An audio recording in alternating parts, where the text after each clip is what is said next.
talkingballs.com, TV and radio. Okay folks, I hope there's people out there listening to us. This is Mel Evans from Talking Bowls Crown Green Radio, live here from the Midlands, from downtown Dudley tonight. I have with me the technician Paul Hickman, who's set all this up, together with Lynn Pritchard is here, who's looking after me and Paul, handling phone calls, etc. We've got a special guest in the studio with us tonight, is Steve Wallace, well known, one of the top Warwick and Worcester County players, who we'll be speaking to in the next few moments.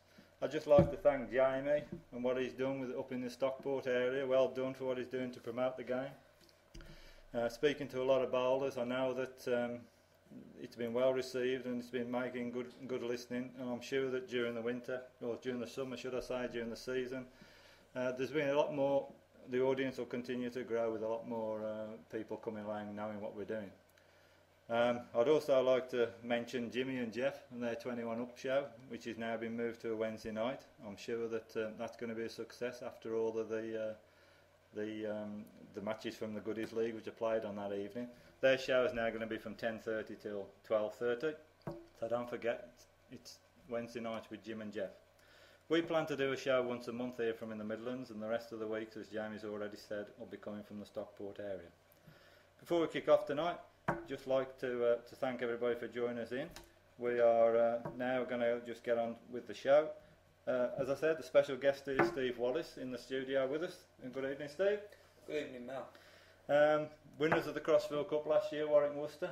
You play for the Greville, winners of the Summit League. Don't come much better than that, really, does it? No, it was definitely a season to remember. Yeah, I'm sure it is. I mean, this year, we're going to talk about the Crossfield Cup shortly, but I'm sure that it's hard winning the competition, but defending it is always the hardest thing. I'm sure it's you're going to be there to be shot at.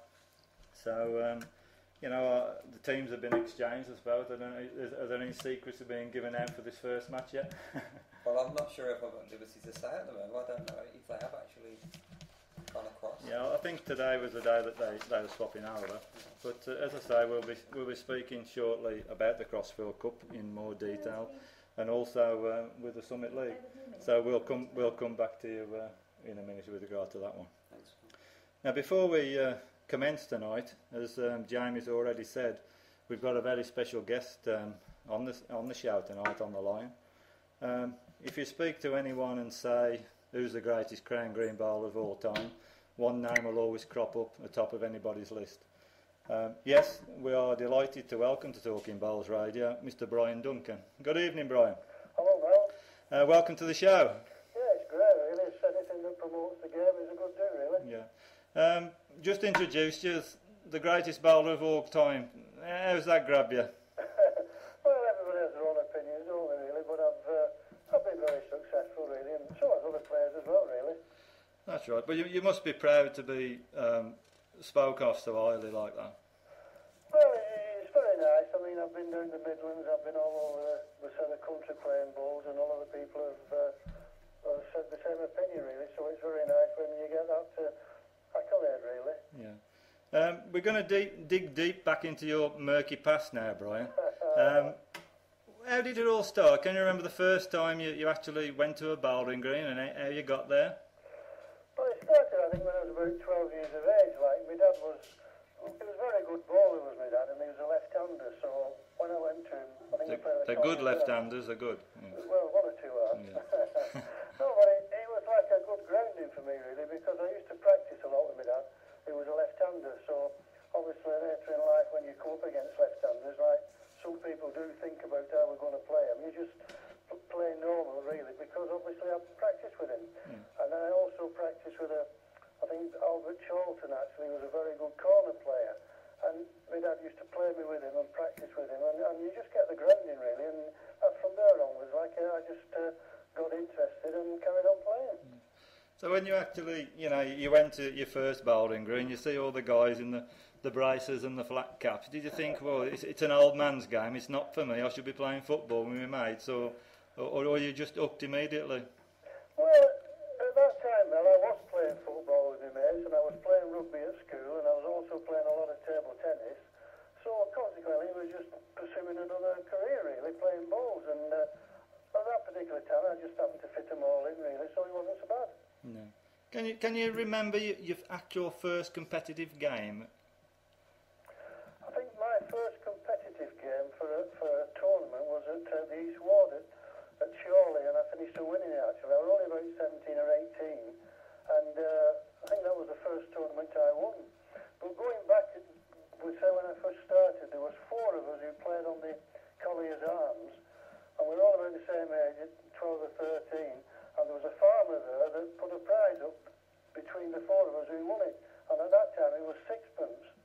And I finished winning it actually, and the 4 of us played then. And since then, I think there's 2 of us that have carried on playing. Yeah, and you've probably still got the sixpence as well, I suppose. Oh, actually, I know where it is anyway. Yeah, I thought you would, Brian. I know. There are about 4 white fivers. Yeah, with those as well. Is there anybody in particular who perhaps guided you through those early days? You mentioned your dad, obviously. But is there anyone who really taught you the basics? I mean, my father helped me a lot. But also, I had a local, the local undertaker who taught me a lot about bowls, and he really sort of knocked me into shape a bit. Well, I think over the years you've been buried a few times anyway. I have, yeah, a number of times. You beat me to that one, Brian. I knew that was coming. Yeah. No, when I worked at BTR when I was younger, and obviously when you're very young, you're fortunate that you've got a car, which at that particular time I didn't have one. And Jack Smalley used to play there, and Jack Smalley used to take me all over the place playing in these handicaps. And then when I got to about probably 16 or 17, I played at Wrightington in the Intertown, and Bill Dauber played there. And Bill Dauber, in my opinion, was by far the best amateur bowler I've seen. And Bill used to coach us, like when I went away, and advise us what to do and where to play and everything. And I think he helped us a lot, really. Yeah. Well, actually, I mean, your mate Norman Fletcher, he always told me he taught you everything, you know. Is that not right, then? He told me I had to go to the bar, I think. No, was a good friend. We played everywhere, and Norman played the same style of bowls that I played, so obviously playing in doubles, right, which we had a lot of success, it was probably perfect for us both, really, that if one was leading and not playing so well, then we could swap over and play similar marks anyway. But Norman's a good friend, and Norman's been certainly one of the top players around. He has, you know. I mean, you've had a great deal of success playing doubles with Norman, and as you say, he's a very good player.